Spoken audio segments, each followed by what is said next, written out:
ठाणे मतदार यादीमध्ये 3,500 पंकज, सुरेश, रमेश अशी एकेरी नावं. आडनावांची कुठलीही नोंद नाही, राजन विचारेंचा दावा. तर सदोष प्रारूप याद्या तात्काळ दुरुस्त करण्याचीही मागणी. वरळी मतदारसंघात जवळपास 6,500 दुबार नावं. माझ्यासह मुलांचीही नावं दुबार मतदार यादीमध्ये. वरळीमध्ये 1100 नावं मृत व्यक्तींची. सुनील शिंदेंचा गंभीर आरोप. स्थानिक निवडणुकांमध्ये पहिल्या टप्प्यात 60% जास्त मतदान झाल्याची माहिती. मात्र अंतिम मतदानाची टक्केवारी अद्याप जाहीर नाही.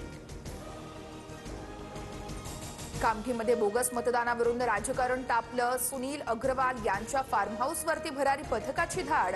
50,000 रुपये, दारूच्या बाटल्या, शाई मिटवण्याचे साहित्य सापडल्याचीही माहिती समोर. बुलढाण्यामध्ये आमदार संजय गायकवाड यांच्या मुलाकडून दमदाटी. कुणाल गायकवाडसह श्रीकांत गायकवाडवर देखील गुन्हा दाखल. बोगस मतदाराला पळून जाण्यासाठी मदत केल्याचा काँग्रेसचा आरोप. आमदार संतोष बांगर यांच्याकडून मतदानाच्या गोपनीयतेचा भंग. मतदान केंद्रात मोबाईलचा वापर करत घोषणाबाजी. तर सिटी पोलीस ठाण्यामध्ये बांगरांविरोधात गुन्हा दाखल.